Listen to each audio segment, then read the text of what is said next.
A ver, pensemos en un momento de la historia. Mediados del siglo XX. El mundo partido en dos, en una encrucijada ideológica total. Y en medio de esa tensión, una nación en Sudamérica buscando su propio camino, su propia identidad. Esta es la historia de una idea que, para bien o para mal, intentó redefinir a la Argentina. Esa era la gran pregunta que flotaba en el aire. ¿Estaba la humanidad, no sé, condenada a elegir entre el individualismo a ultranza o la anulación total de la persona por el Estado? ¿O había otra posibilidad? Un camino distinto, un camino por el medio. Y entonces, en 1949, en la ciudad de Mendoza, frente a pensadores de todo el planeta, Juan Perón no solo dio un discurso político, no, propuso una filosofía completa para una nueva era. Una idea que, la verdad, vale la pena desmenuzar un poco. Bien, en el corazón de esta propuesta había un concepto central, la famosa tercera posición. Pero, ojo, no se trataba simplemente de buscar un punto medio. Lo que Perón planteaba era una alternativa radical a las dos ideologías que dominaban el mundo en ese momento. Y el concepto clave era este: la comunidad organizada. La idea de fondo es bastante clara. Una nación no debía ser ni un rejunte de individuos compitiendo entre sí, ni una masa sin rostro controlada por el Estado. No, se buscaba un equilibrio, un punto donde la persona pudiera realizarse plenamente, pero siempre, siempre dentro de una comunidad solidaria y estructurada. Para entender bien la visión de Perón, tenemos que ir un poquito a sus raíces intelectuales, a la sociología alemana. Se partía de una distinción clave. Por un lado, la comunidad, algo orgánico, basado en valores compartidos, y por otro, la sociedad, un contrato más artificial, donde cada uno busca su propio interés. Bueno, el peronismo no tenía dudas. La meta era construir una verdadera comunidad. Y esta cita, escuchen bien, porque revela el núcleo humanista de la idea. En las propias palabras de Perón, la persona no es solo un engranaje en una máquina económica. Es, ante todo, un ser moral y espiritual. El punto crucial era este: el sistema debía servir al desarrollo integral de la persona, y no al revés. Pero claro, una filosofía así no nace en el vacío, ¿verdad? Nació de décadas de conflictos sociales y políticos muy profundos que habían partido en dos a la Argentina. Si miramos esta línea de tiempo, vemos que el peronismo no fue una casualidad. Desde principios de siglo la tensión se sentía. La crisis de los años 30, la llamada década infame, profundizó las heridas. Aparecieron grupos como Forja, que pedían a gritos soberanía nacional. Y bueno, todo esto culminó en ese apoyo popular masivo a Perón, el 17 de octubre de 1945, un día que sin duda reescribió la historia del país. Este eslogan lo resume absolutamente todo. La campaña electoral se simplificó a una elección directa: Braden o Perón. Por un lado, Sprout Braden, el embajador estadounidense, que era el símbolo de la influencia extranjera. Por otro, Perón, la encarnación del nacionalismo. La elección se convirtió básicamente en un plebiscito sobre la soberanía del país. Entonces, con todo ese respaldo popular masivo, Perón no solo buscó gobernar, quiso ir más allá, darle un nuevo fundamento filosófico y legal a la nación. Y el escenario que eligió fue, la verdad, extraordinario: un Congreso Mundial de Filosofía.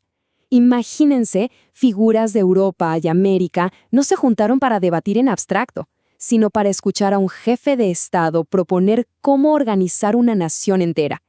Fue una jugada audaz, sin duda, para presentar la tercera posición al mundo.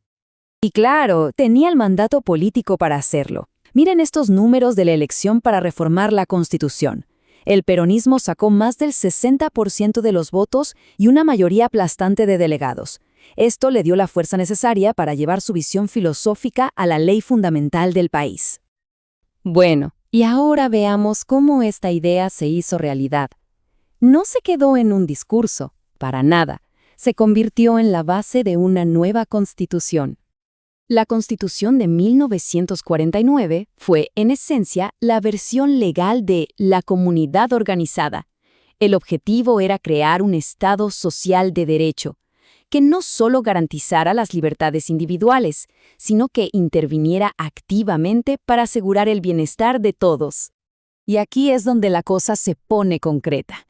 Por primera vez en la historia argentina se consagraba un decálogo completo de derechos para el trabajador. Y fíjense que no se trata solo de un salario justo. Se habla de dignidad, de capacitación, de seguridad, de bienestar, reconociendo el trabajo como el pilar de la comunidad. La familia también pasó a tener un rol central. Se la definió como el núcleo básico de la sociedad y el Estado asumió el deber de protegerla, no solo garantizando la igualdad entre los cónyuges, sino también la seguridad económica, a través de figuras como el bien de familia. Y esto fue quizás uno de los aspectos más revolucionarios, un decálogo de derechos para la ancianidad. En una época en que esto era impensable en casi todo el mundo, se establecía que la comunidad, a través de la familia y el Estado, tenía la obligación de asegurar una vejez digna, con vivienda, salud, tranquilidad y, sobre todo, respeto. Sin embargo, todo este proyecto social y legal, tan ambicioso, que buscaba redefinir por completo a la Argentina, tendría una vida muy, pero muy corta. El preámbulo de esa constitución resumía su espíritu a la perfección: justicia social, libertad económica y soberanía política. Era, ni más ni menos, la declaración de principios de un nuevo proyecto de país que buscaba romper con el pasado. Pero apenas 7 años después, la visión era diametralmente opuesta.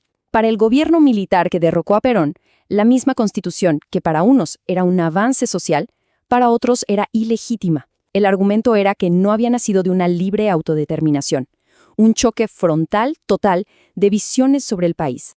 Lo que pasó fue que en 1955, un golpe de Estado que se autodenominó Revolución Libertadora terminó con el gobierno de Perón. Y un año después, mediante una simple proclama militar, no a través de una nueva convención ni nada parecido, la Constitución de 1949 y todos esos derechos sociales que contenían fueron eliminados de un plumazo.